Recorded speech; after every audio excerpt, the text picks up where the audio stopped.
Hello, friends. Hello.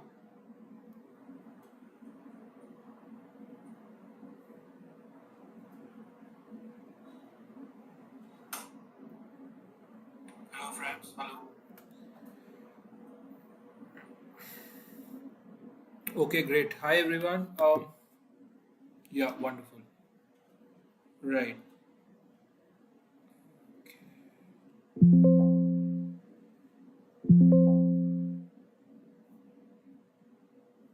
Yeah.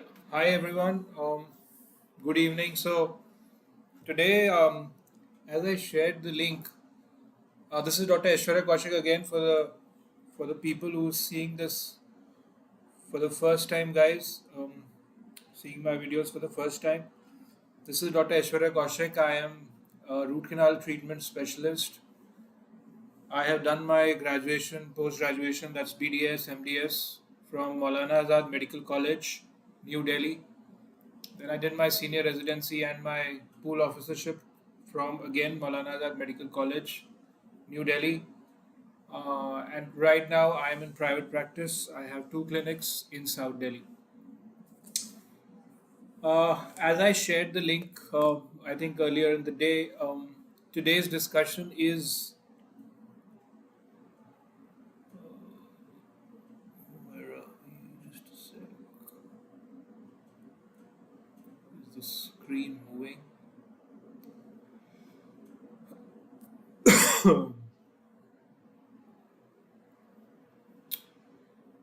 think I think the screen is my screen is not moving, so I'll just check my settings once again. Um, yeah,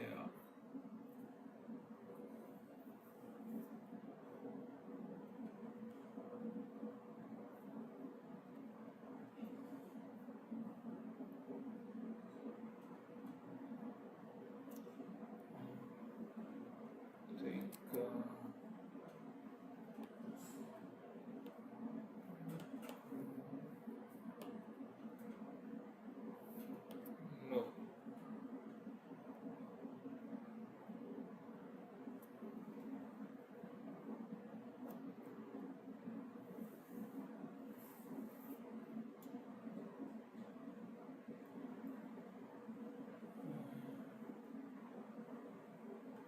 I'll just yeah. I think now it's fine. Yeah, I think okay. Do we have yes? The screen move.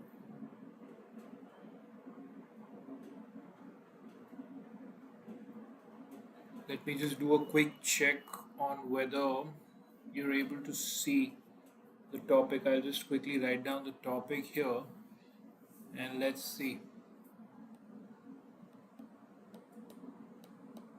Stainless steel versus night eye.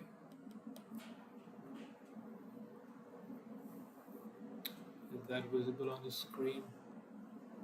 Here.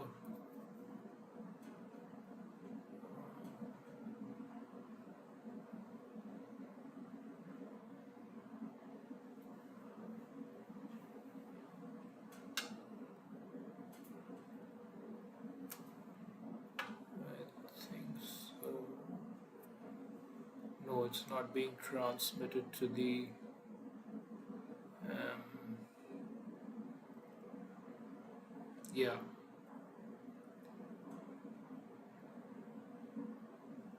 Okay. Yeah. Okay. Fine, guys.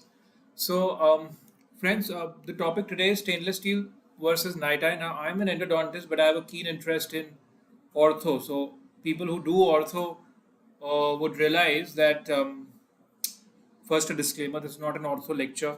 I'm going to be discussing the relative properties of um, stainless steel versus night eye, which are frequently asked in your MCQs. But I wanted to show one case. This is a case that I'm doing in my practice. As you can see, the upper arch.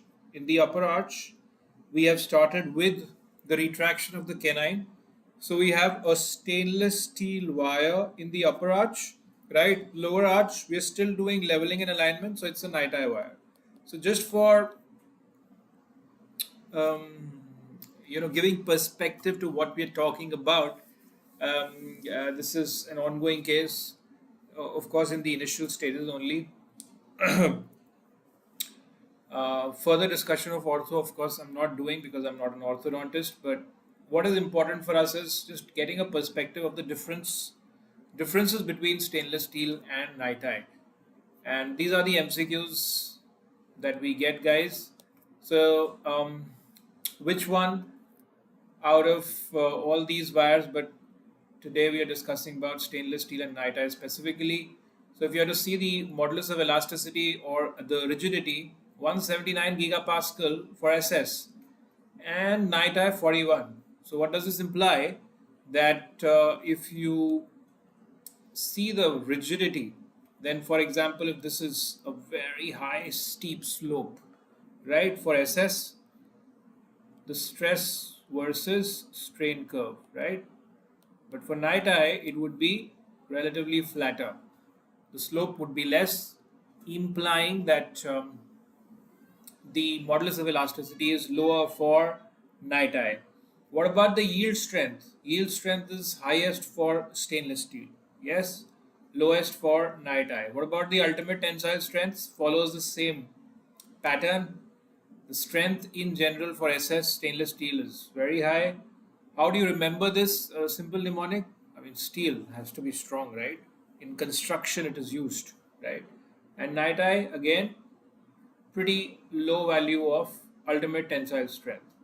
Then, as far as number of 90-degree cold bends are concerned, then for SS you have 5, which is relatively less than LG Loy, that is cobalt, chromium, nickel. What is the importance of number of 90-degree cold bends without fracture? It is a measure of how ductile a material is, right? So the decrease in the cross-sectional area, the increase in percentage elongation of the length before fracture, and the third parameter, that is number of 90-degree cold bends that you can place on a steel wire or any other wire before it fractures, is a measure of ductility, right? So if you see here, LG Loy has got the highest ductility, then it's stainless steel, and as far as night eye is concerned, the lowest ductility. Yes, the lowest ductility. In other words, it's very, very brittle, right? Say if you have a stress strain curve, if we have a stress strain curve, then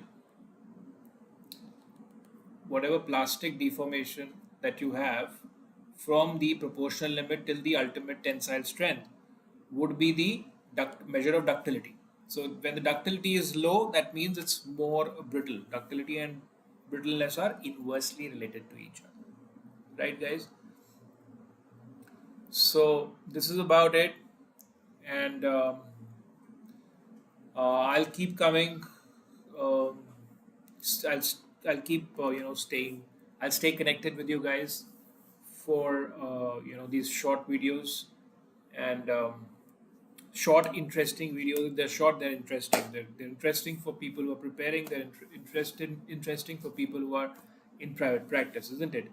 People who are in full-time private practice, you don't want to spend so much time studying, right, and discussing what's written in the textbook. So I try to keep this as clinically oriented as possible and try to keep it short and simple. So we'll stay connected, guys. Best wishes to all of you. Thank you.